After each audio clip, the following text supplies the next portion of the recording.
नमस्कार मित्रांनो, हा या कथेचा दुसरा भाग असून जर ही गोष्ट तुम्हाला समजून घ्यायची असेल तर पहिला भाग नक्की बघा. तर आपण पाहिले होते की आधीच्या भागात योगेशच्या आखलेल्या प्लॅनमध्ये त्याला ना फक्त यश मिळाले होते, तर वर्षाच्या आयुष्याला हादरवून टाकणारी अशी एक नवीन गोष्टही कळाली होती.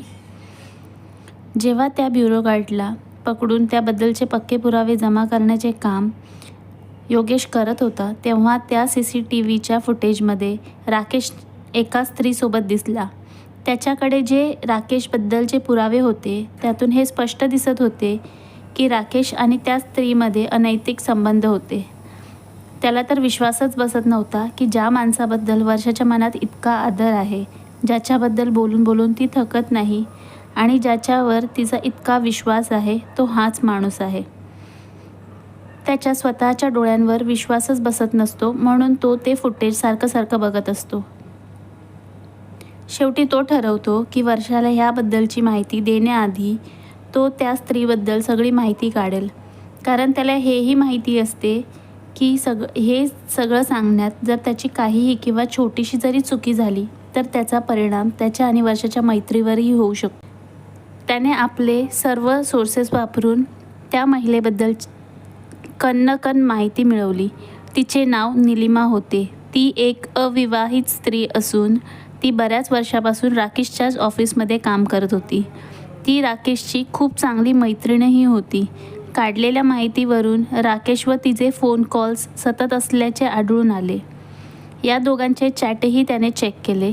त्यानंतर योगेशला 100% खात्री पटली होती की नक्की राकेश आणि निलिमाचे अफेअर चालू आहे.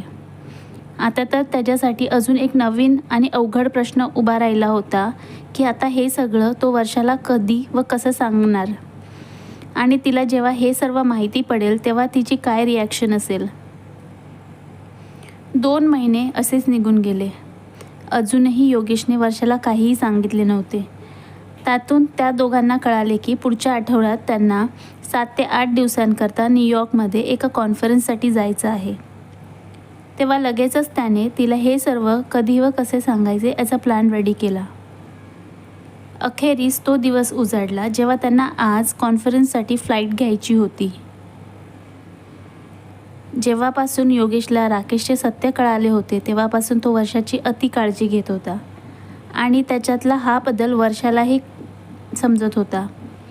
त्यामुळे ती त्याला वारंवार विचारत होती, काय झालं आहे तुला, तू असा का वागतोयस? मी लहान नाही आहे, स्वतःची काळजी घेऊ शकते. आणि तो नेहमी तिला हे सांगून गप्प करायचा की तो तिची काळजी नाही घेत आहे. तो फक्त आपली ड्युटी करत आहे, की ज्याच्यामध्ये त्यांना ट्रेनिंगमध्ये असेही शिकवले होते की आपल्यावर कामाच्या असलेल्या सततच्या प्रेशरने अनेक कर्मचारी डिप्रेशनच्या आहारी जातात. तेव्हा तुमचे सर्वात मोठे एक सहकर्मचारी म्हणून कर्तव्य असते की त्यांना सतत समजून घेण्याचा प्रयत्न करावा आणि त्यांची काळजी घ्यावी, जेणेकरून ते सेफ आणि रिलॅक्स असतील आणि कशाचाही ताण न घेता उत्साहाने कामे करतील. पहिले 6 दिवस तर त्यांचे असेच कामात निघून गेले. आज त्यांचा कामाचा शेवटचा दिवस होता. काम संध्याकाळी संपले होते. ते दोघे खूप रिलॅक्स झाले होते कारण कॉन्फरन्स खूप चांगली झाली होती. आता योगेशच्या हातात थोडा वेळ होता. त्याने मनाशी ठरवले की आज काही जरी झाले तरी मी तिला सर्व काही सांगणारच. ते रात्री जेव्हा कॉन्फरन्सचा रिपोर्ट बनवत होते तसेच वर्षाने त्याला एक बारीक सारीक माहिती विचारायला सुरुवात केली. तशी योगेशने फायनली मोठा श्वास घेतला आणि विषयाला सुरुवात केली. त्याने आधी त्या केसबद्दल वर्षाला थोडे ब्रीफ केले आणि नंतर म्हणाला, वर्षा, मला तुला काहीतरी सांगायचे आहे. त्यावर वर्षा म्हणाली, हे बघ योगेश, आपल्याकडे वेळ खरंच खूप कमी आहे. आपल्याला आजच हे कॉन्फरन्सच्या रिपोर्टिंगचे काम संपवायचे आहे. उद्या दुपारची आपली फ्लाईट आहे. तर आपण काम करूया ना आधी प्लीज. यावर योगेश थोड्या मोठ्याने ओरडला आणि म्हणाला, प्लीज वर्षा, हे पण खूप महत्त्वाचं आहे. तसं वर्षा सिरियस होऊन त्याच्याकडे बघते. तो लॅपटॉप चालू करतो आणि ती फुटेज चालू करतो. आधी तर वर्षा इतकं सिरियसली घेत नसते, पण जसा तिला राकेश निलिमासोबत दिसतो तसं तिच्या चेहऱ्यावरचा रंग उडतो आणि तिच्या कपाळावरही घाम फुटतो. ती परत परत रिवाइंड करून ती क्लिप बघत असते आणि स्वतःला पटवून देत असते की हा राकेश असू शकतच नाही. शेवटी तिचे डोळे पाण्याने भरतात. ती फक्त एकटक लावून योगेशकडे बघत असते आणि तिच्या मनात चाललेली घालमेल तिचे डोळे अश्रूंच्या रूपाने सांगत असतात. योगेशला हे सगळं बघून खूप वाईट वाटत असते, पण वर्षा मात्र तोंडातून एकही शब्द न काढता फक्त रडूनच आपले मन हलके करण्याचा प्रयत्न करत असते. योगेशला वाटले होते तसे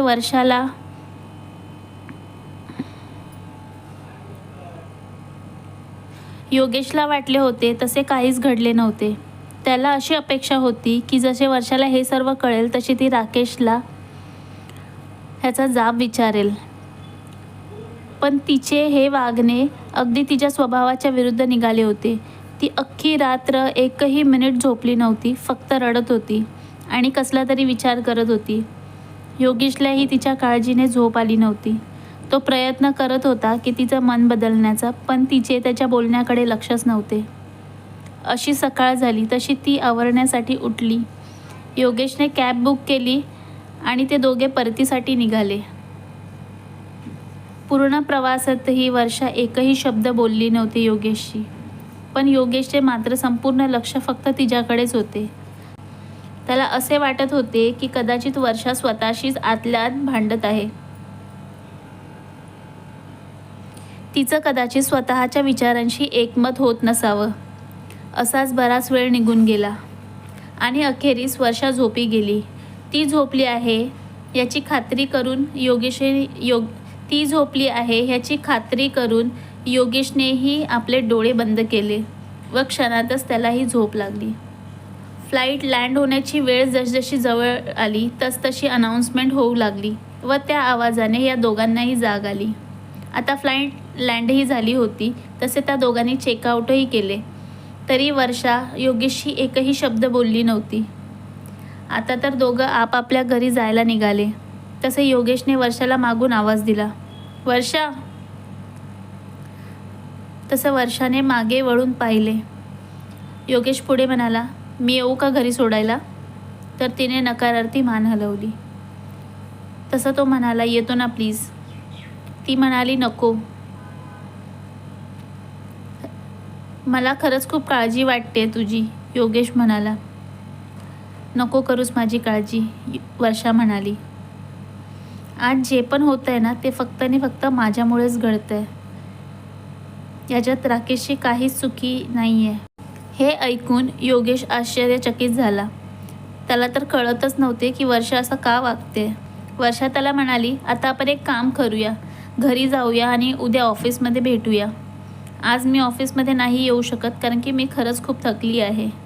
यावर योगेशनेही सकारार्थी मान हलवली आणि ते दोघे आपापल्या घरी निघून गेले. वर्षाने घरी येऊन फ्रेश होऊन मुलांना भेटल्यानंतर झोपून घेतले. ती राकेशशी एकही शब्द बोलली नव्हती. ह्याचे राकेशला आधी थोडे आश्चर्य वाटले, पण नंतर त्याने स्वतःला हे सांगून समजवले की हिचं तर नेहमीचंच आहे. हे सर्व घडून जवळजवळ 15 दिवस उलटून गेले होते. तरीही वर्षा अजूनही राकेशशी एकही शब्द बोलत नव्हती. तिने 1 आठवड्याची सुट्टीही घेतली होती, तरीही ती राकेशकडे बघतही नव्हती. तिला अचानक कळलेल्या त्या गोष्टीचा तिच्या मनावर खूप खोलवर परिणाम झाला होता. ती बऱ्याच वेळेला ठरवूनही राकेशशी त्या विषयावर बोलू शकत नव्हती. तिचेच मन तिला खात होते, पण आता मात्र राकेश पुरता घाबरला होता. त्याला अंदाज आला होता की इतक्या वर्षामध्ये वर्षा त्याच्याशी असं कधीच वागली नव्हती.